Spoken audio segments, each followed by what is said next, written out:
Sala de Notícias do Debate está de volta. O assunto que a gente discute hoje interessa a quem, como se diz, né? Está tanto de um lado quanto do outro balcão. Relação entre patrões e domésticas, as conquistas da categoria, os direitos e deveres dos empregadores.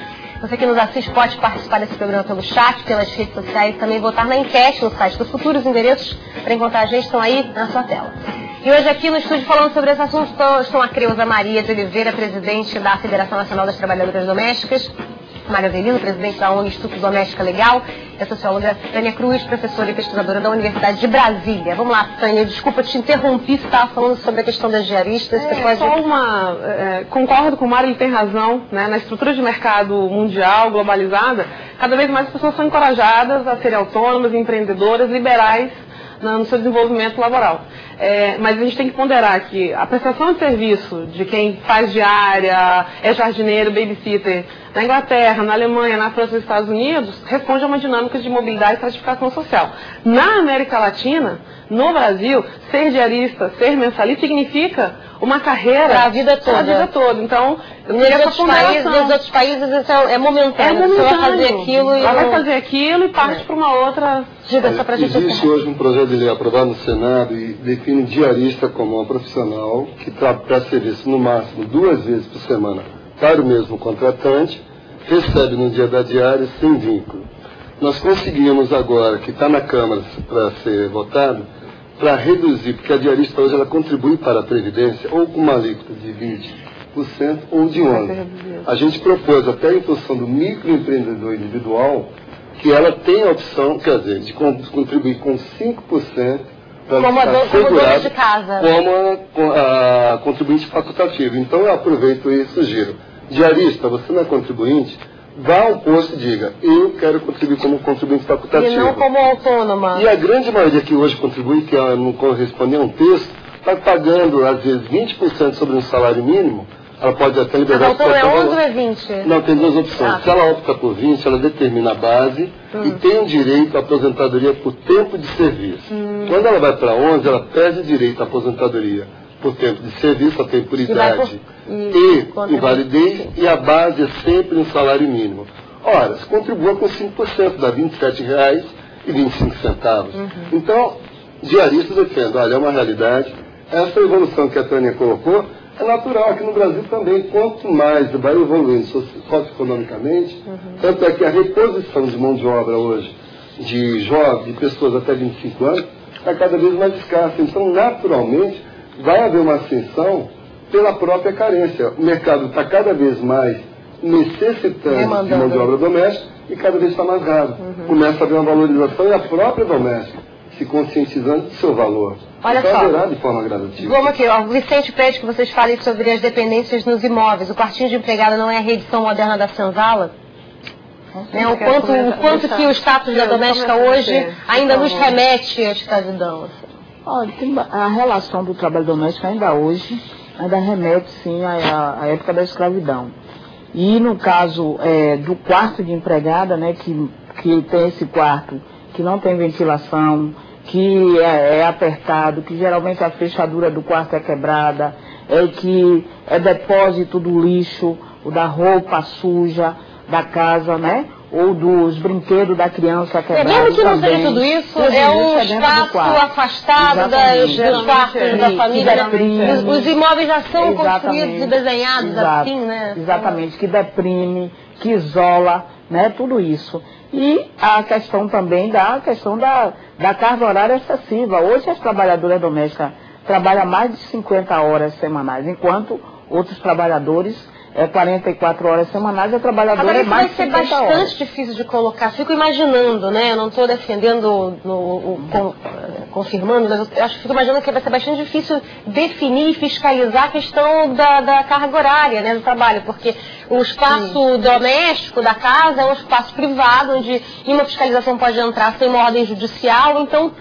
E aí? Essa pode ser uma lei que não tem. Tanto que esse simples aí, quer dizer, o ministro aborda a questão, mas o ministro, ele numa reportagem esses dias, que ele já disse que deixou um pouquinho de lado a questão das horas extras, porque ele sabe que isso vai ser muito difícil de resolver.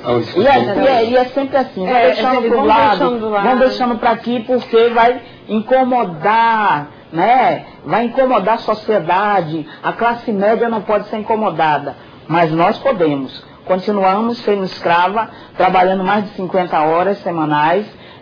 Aquelas que moram no local de trabalho ainda são mais precarizadas, escravizadas, porque está lá a qualquer momento. Outro dia lá no sindicato, teve um patrão que foi dispensar uma trabalhadora doméstica, fazer a homologação, porque ele chegou 10 horas da noite e bateu na porta do quarto para que ela viesse servir o jantar. E ela disse, não, não vou servir o jantar. Já acabou no expediente, e ele achou que aquilo era um desaforo, ela não querer servi-lo naquela hora, e foi dispensar no sindicato. Então, quando o ministro do Trabalho diz, não, isso aí vai ser negociação entre as partes, isso aí é querer jogar na precariedade, né? É um absurdo. Não é que eu discordo do que você está falando. Eu acho que hoje a questão do emprego doméstico está bem em voga. Eu acredito, isso não é uma questão minha. Acredito que esse ano nós vamos ter uma melhoria sensível. Primeiro, com a redução de custos. Menos custos, mais formalidade. Segundo, no Congresso hoje está todo focado, uma boa parte você está lá no dia a dia, discutindo PEC, discutindo uma série de direitos. A questão do horário não é que seja complexo. Há uma dificuldade porque existe uma cultura. Agora, eu acredito o seguinte, a doméstica cada vez mais, ela está sendo valorizada, e ela está se colocando, mas isso daí é um trabalho de aculturamento, que não é do dia para a noite. É viável um processo de horário? Sim. Primeiro tem que definir uma lei dizendo o seguinte, é jornada, então, já tem um direito garantido. Agora, vai ter situações da mesma forma que uma empresa contrata uma pessoa e não assina carteira, da mesma forma que existe o trabalho escravo. Então, eu não parto da premissa que vai incomodar muita gente, sim. Agora, a maioria dos empregadores, eu tenho presido uma ONG, que a gente defende o emprego doméstico, não é empregada doméstica nem empregador. Nós defendemos leis a integridade da relação, leis que sejam cumpridas, e não leis que vai puxar a corda de um lado para aquecer o outro e a tendência.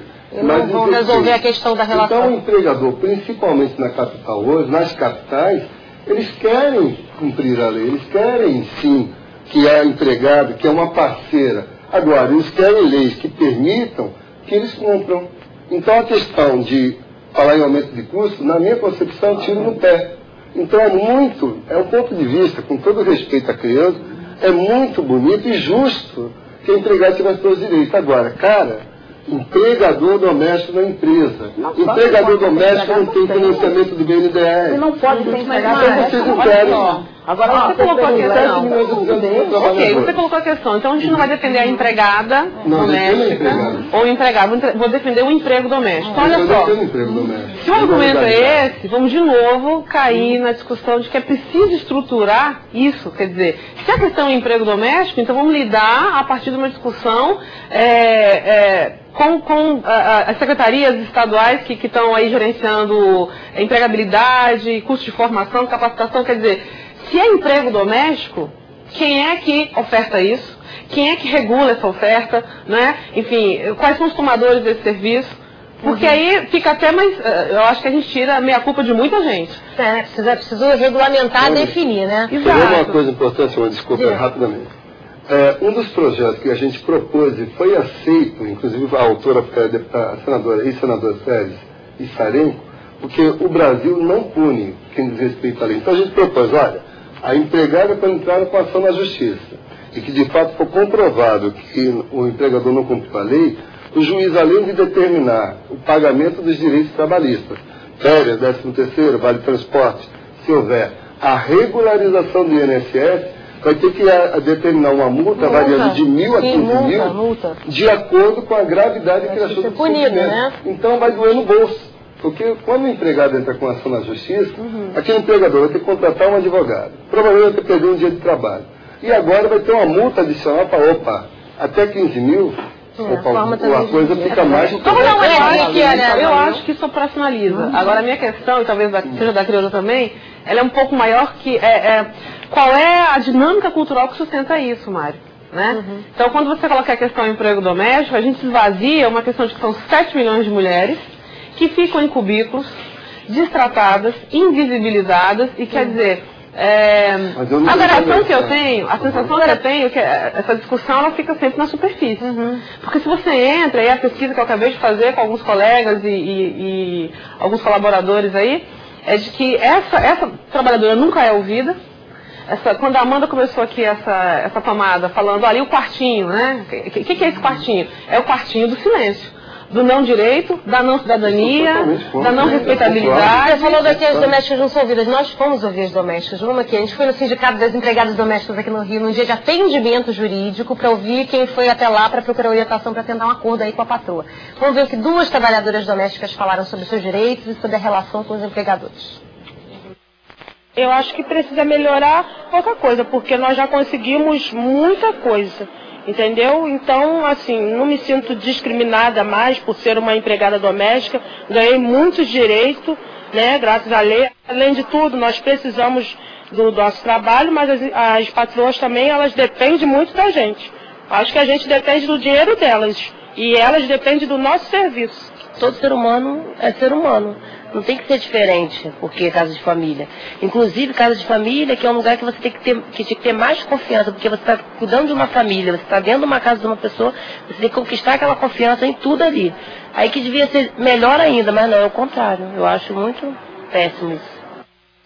Curioso esses 2 depoimentos, assim, né? A primeira é a Rosângela, diz que não se sente discriminada por ser doméstica, que o trabalho dela é como outro qualquer, quer dizer, ela precisa da empregadora, a empregadora precisa dela. A outra, a Lídia, que é babá, se ressente muito pelo tratamento que ela recebe da família, né? Ela acha que por ela cuidar do que a família tem de mais precioso, que são os filhos, ela devia ter um tratamento melhor. E aí eu pergunto para vocês, especificamente aqui para a Creuza, o que as domésticas hoje elas esperam da relação com a patroa, além, obviamente, dos direitos que tem direito, né? O que a doméstica quer? A doméstica também se coloca muito no seu lugar de doméstica, no quartinho também lá da dependência, né?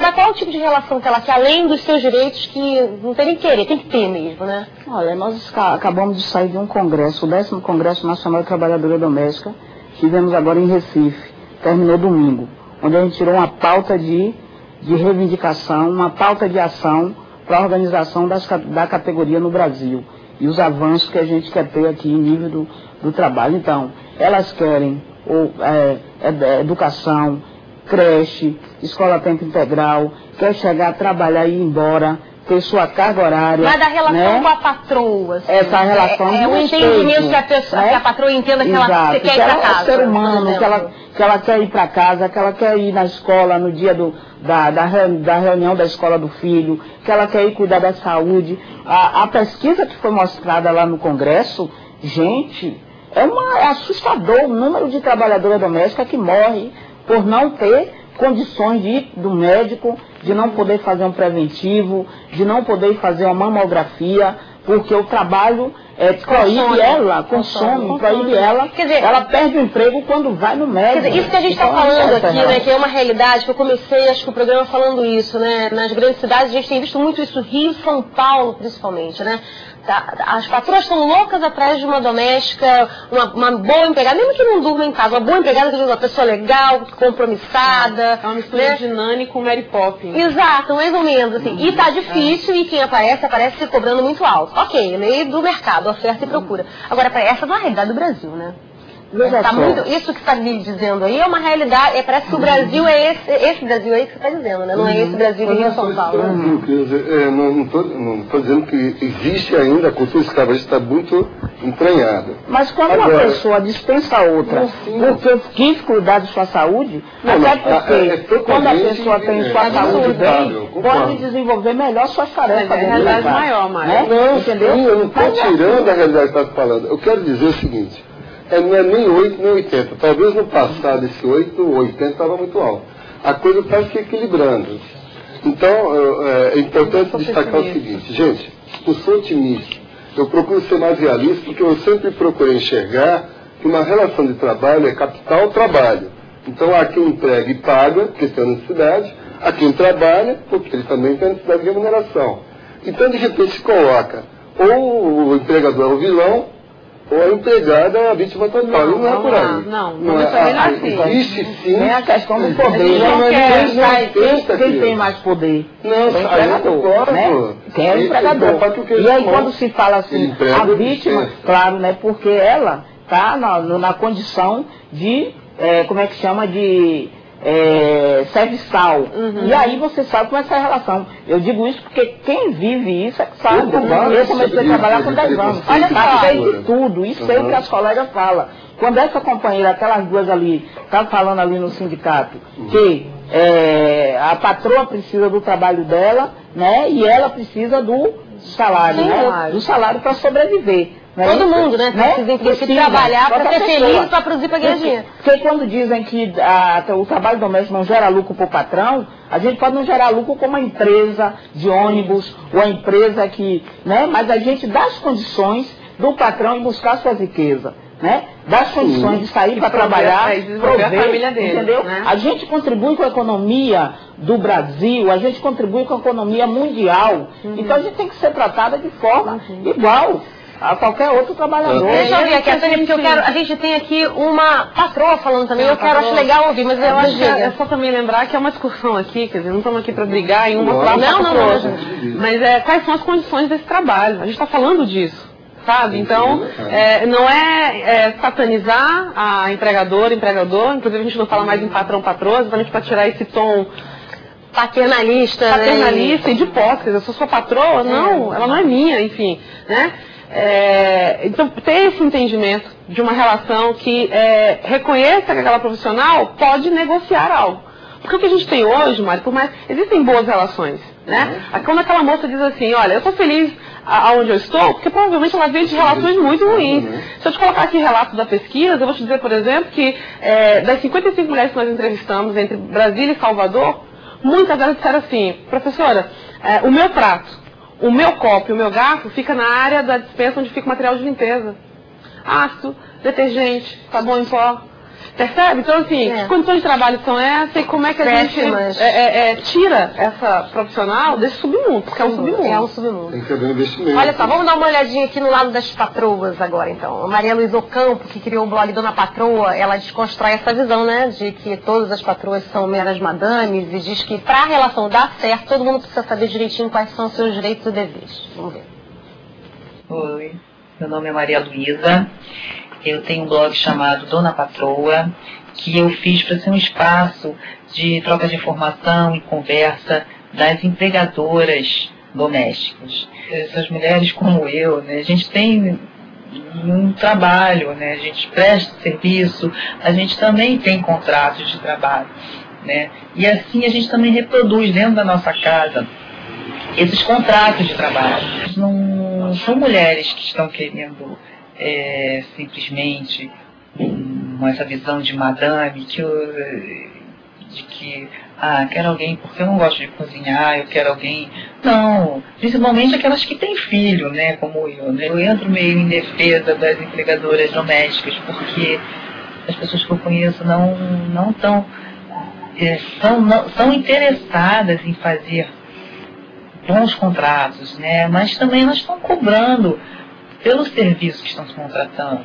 Então nós também estamos preocupadas com os direitos que a gente tem que cumprir, que a gente deve cumprir, que é correto, né? Os impostos, né? Férias, tudo, enfim, carteira assinada, mas também a parte dos deveres, né? Que às vezes pouco se faz. A gente sabe que nem todos os empregadores são que nem a Maria Luísa, né? Pelo parece, né? Tem esse perfil que muita gente não está nem aí para os direitos domésticos, mas o que ela fala assim, é preciso saber direitinho os direitos e deveres de cada um, né? Essa relação, aonde funciona, ela funciona dessa forma, assim, já avançamos nisso ou não? Ainda impera mesmo essa lógica do... Eu acho que mais com a discussão de mercado... Do copo junto com material de limpeza. Então, ainda é uma realidade. A pesquisa da qual eu participei, Amanda, deixou isso muito claro, tá? A gente tem um grupo de empregadores e empregadoras que estão preocupados em cumprir com esses deveres, são conscientes das suas obrigações enquanto empregadoras, ou seja, ela tem que ter hora para entrar e para sair.